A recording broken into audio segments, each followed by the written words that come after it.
Hi everyone, welcome to GS guide study centre. जैसा कि मैंने कहा था कि इस चैनल पे जो है वो टैट के टारगेटेड जो बैचेस है वो आने वाले हैं। सो आज हमारी पॉलिटी की फर्स्ट क्लास है। So let's begin the first class with first question. So your first question, Jammu Kashmir का संविधान कब लागू हुआ था? ये आपके ऑप्शन है 26 जनवरी 1957 को, 26 जनवरी 1950 को, 1 अगस्त 1950 को, या इनमें से कोई नहीं। सबसे पहले तो मैं आपको बता दूं कि ये जो आपका ऑप्शन बी है 26 जनवरी 1950 को, ये हमारे भारत का संविधान लागू हुआ था। और जम्मू कश्मीर की बात करें तो ये जो था आपका ऑप्शन ए यहाँ पे करेक्ट होगा। 26 जनवरी 1957 को जो था वो जम्मू कश्मीर का संविधान लागू हुआ था।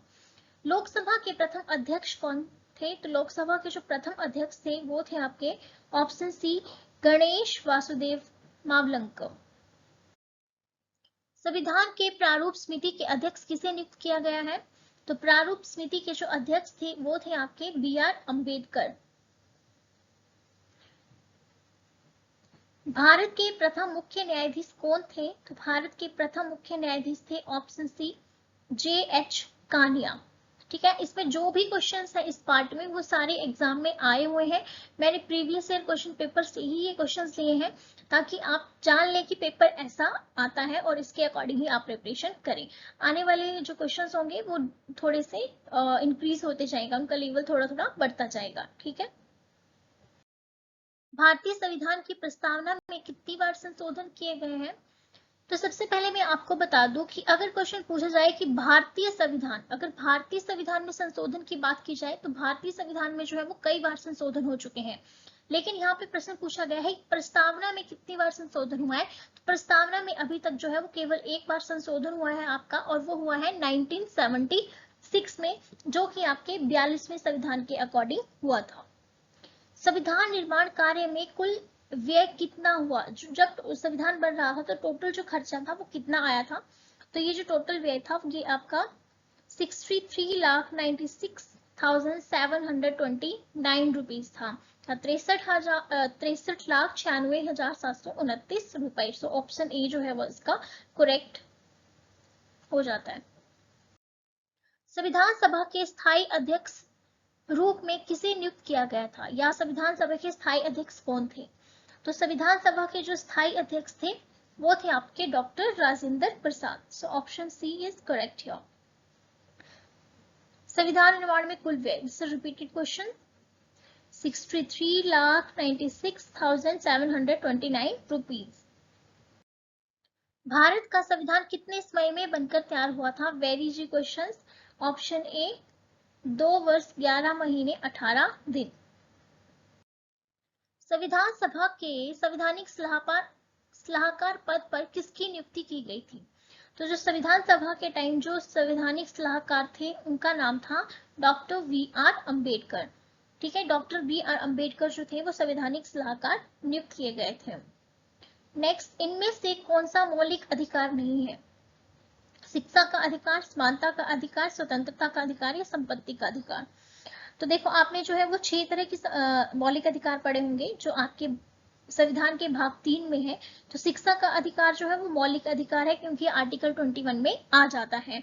समानता का अधिकार भी मौलिक अधिकार है, ये आपका आर्टिकल 14 टू 18 है। स्वतंत्रता का अधिकार जो आपको आर्टिकल 19 में दिया गया है, ये भी आपका जो है वो मौलिक अधिकार है, लेकिन संपत्ति के अधिकार को जो है वो हटा दिया गया है। सो संपत्ति जो है, संपत्ति का अधिकार जो है वो अब एक कानूनी अधिकार रहा है, जिसे कि 300 ए में डाला गया है। ठीक है,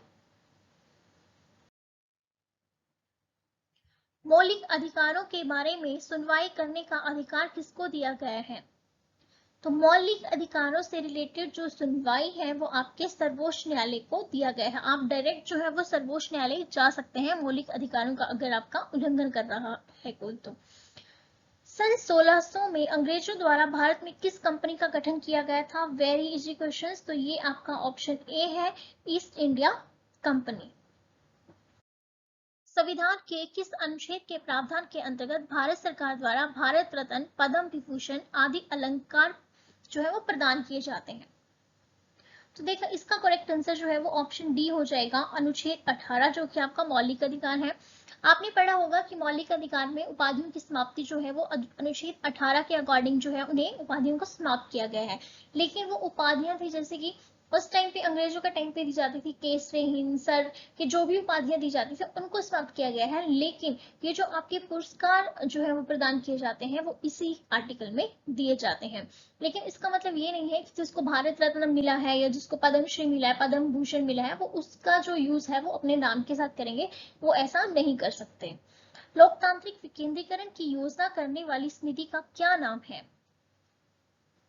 लोकतांत्रिक विकेंद्रीकरण जो योजना है इसकी समिति को जिसने मतलब तैयार करा था तो उस समिति का नाम था बलवंत राय मेहता समिति, ऑप्शन डी।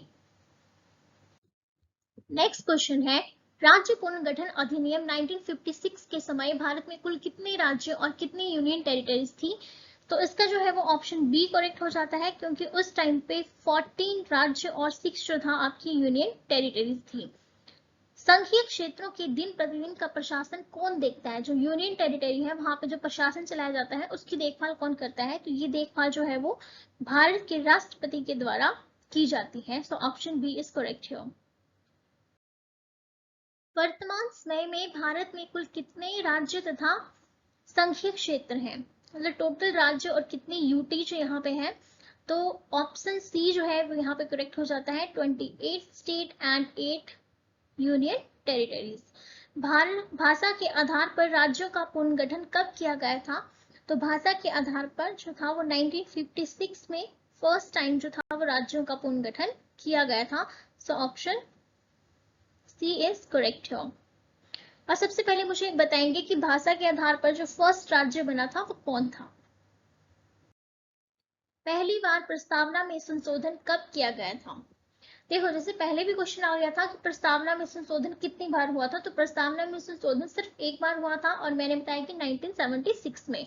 तो जो हुआ था वो किस मतलब संशोधन जो था वो किसके अंतर्गत हुआ था? तो ये जो था आपका 42वां संशोधन जो था इसके द्वारा जो था वो फर्स्ट टाइम जो था आपकी प्रस्तावना में संशोधन किया गया था। नेक्स्ट क्वेश्चन, प्रस्तावना में प्रयोग किए गए शब्द समाजवादी और धर्मनिरपेक्ष जोड़े गए हैं कौन से संशोधन के द्वारा? तो ये सेम ही क्वेश्चन है, क्वेश्चन घुमा के भी पूछ सकते हैं। तो इसका ऑप्शन जो है ऑप्शन सी यहाँ पे करेक्ट हो जाता है 42वें संवैधानिक संशोधन द्वारा। संविधान भारतीय संघ का क्या नाम प्रदान करता है? जो संविधान है वो भारतीय संघ को क्या नाम प्रदान करता है? तो जैसे ही आप जो है वो आर्टिकल के अकॉर्डिंग अपने कॉन्स्टिट्यूशन को पढ़ते हैं तो उसका जो फर्स्ट आर्टिकल है उसी में ही बात की गई है आपके इंडिया अथवा भारत। ठीक है, तो ये जो है आपका ऑप्शन ए यहाँ पे करेक्ट हो जाता है इंडिया अथवा भारत। स्वतंत्रता के समय भारत में कितने प्रकार की राजनीतिक इकाइयां थी? तो स्वतंत्रता के टाइम भारत में ओनली जो था वो एक ही प्रकार की राजनीतिक इकाई थी, और वो एक प्रकार की राजनीतिक इकाई कौन थी? कमेंट बॉक्स में आप उसका आंसर करेंगे। संविधान की प्रस्तावना में स्वतंत्रता, समानता तथा बंधुत्व के उद्देश्यों को जोड़ने की प्रेरणा कहाँ से मिली है? तो ये प्रेरणा जो है हमें फ्रांस की क्रांति से मिली थी। तो ऑप्शन ए जो है इसका करेक्ट आंसर हो जाता है। नेक्स्ट क्वेश्चन, निम्नलिखित में से किसको भीमराव अंबेडकर ने संविधान की आत्मा कहा है? तो संविधान की आत्मा भीमराव अंबेडकर ने जो है वो अनुच्छेद 32 को कहा है, जो कि आपका है संवैधानिक उपचारों का अधिकार। ठीक है, तो ऑप्शन डी जो है यहाँ पे करेक्ट आंसर हो जाता है। सो गाइज ये थी आपकी टारगेटेड बैच पॉलिटी की फर्स्ट क्लास, जिसमें कि मैंने ज्यादातर क्वेश्चंस जो थे वो प्रीवियस ईयर से उठाए थे। प्रीवियस ईयर से क्वेश्चन लेने का एक कारण ये था कि मुझे आपको जस्ट आइडिया देना था कि टैट में जो है वो किस तरह के क्वेश्चन जो है वो एग्जामिनर के द्वारा पुट किए जाते हैं। इसके आने वाली क्लासेस में भी हम और ज्यादा क्वेश्चन करेंगे जो आपके लक्ष्मीकांत से या फिर आपके जो भी प्रीवियस ईयर क्वेश्चन है वहां से रिलेटेड होंगे। So please अगर आपको क्लासेस अच्छी लग रही हैं तो please like, share and subscribe this channel and continue the targeted batches. Thank you and have a nice day.